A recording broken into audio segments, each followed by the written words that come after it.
सोनपुरा गांव में मन्नू और सुनीता रहते हैं। दोनों खेती किसानी करके अपना परिवार चलाते हैं।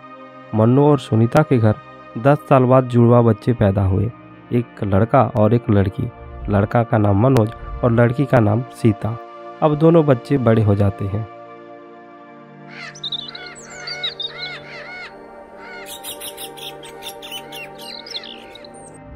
सुनीता, मैं क्या बोल रहा था, अब हमारे बच्चे बड़े हो गए हैं, अब इनका शादी भी करना है। तुम्हारा क्या ख्याल है?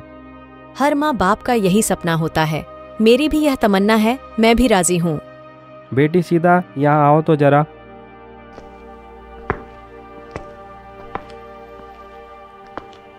क्या बात है पिताजी, आपने मुझे बुलाया?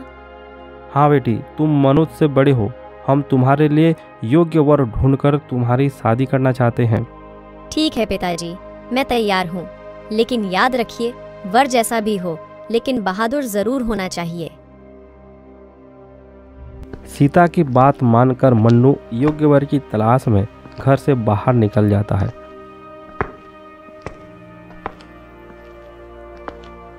और चलते चलते दूसरे राज्य में पहुंच जाता है। अरे, इस राज्य में तो चारों तरफ खुशियां ही खुशियां हैं। सब लोग देखो कितने खुश हैं यहाँ। अगर इस राज्य में मेरी बेटी का विवाह होता है तो मेरी बेटी भी खुशनसीब होगी। उस नगर में साहूकार दीनदयाल के बहुत से चर्चे हैं। साहूकार दीनदयाल जैसे नाम वैसे ही उनका काम। वो गरीबों के लिए मददगार हैं। अरे सब नौकर कामचोर है। कब से बोल रहा हूँ पौधे पर पानी दे दो, अब तक नहीं दिया है। अब मैं क्या करूँगा? मन्नू साहूकार की बातें सुन रहा था। मन्नू के पास भी पैसे नहीं थे। आगे की सफ़र के लिए मन्नू को पैसों की ज़रूरत थी। साहूकार जी, आप कुछ बोल रहे थे क्या? मैंने आपकी बातें सुन ली हैं, मुझे भी काम चाहिए। अब तुम कौन हो भाई? मन्नू अपनी सारी आप बीती साहूकार को बता देता है।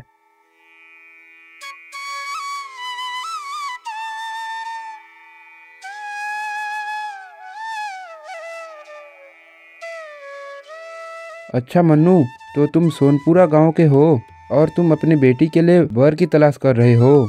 आज रात हमारे घर रुक जाओ, कल सुबह चले जाना। मन्नू को साहूकार की बातें पसंद आया और मन्नू भी राजी हो गया। मन्नू साहूकार के घर खाना खाकर आराम करने लगता है। तभी मन्नू की अचानक हाथ पांव कांपने लगता है और मन्नू की आंखों के आगे अंधकार छाने लगता है और देखते ही देखते मन्नू की मृत्यु हो जाती है।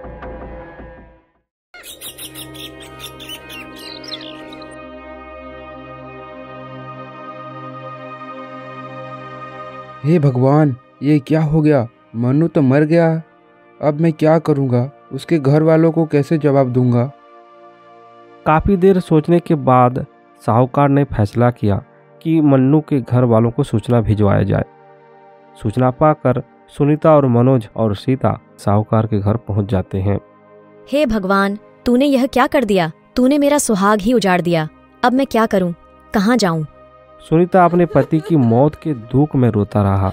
मनोज और सीता की आंखों में भी आंसू रुकने का नाम ही नहीं ले रहे थे।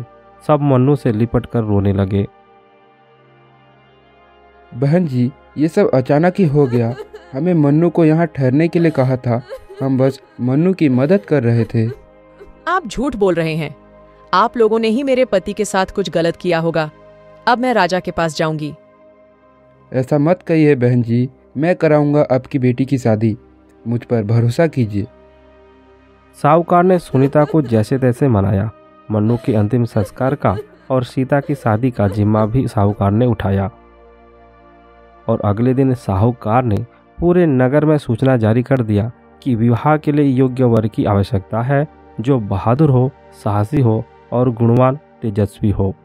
अगले दिन साहूकार के घर बहुत से लड़के आए, पर उनमें से 3 ऐसे युवक थे जो सबसे अलग थे। साहूकार जी, मेरा नाम भानु है और मैं बहादुर और बलशाली हूँ। मैं किसी को भी अपने शक्ति से परास्त करने का क्षमता रखता हूँ। मेरा नाम सुदर्शन है। मेरे अंदर ऐसी विद्या शक्ति है जिसे मैं किसी को भी यहाँ से देख सकता हूँ। अभी दुनिया में कहाँ और क्या हो रहा है उसको भी मैं देख सकता हूँ, ऐसी मेरी क्षमता है।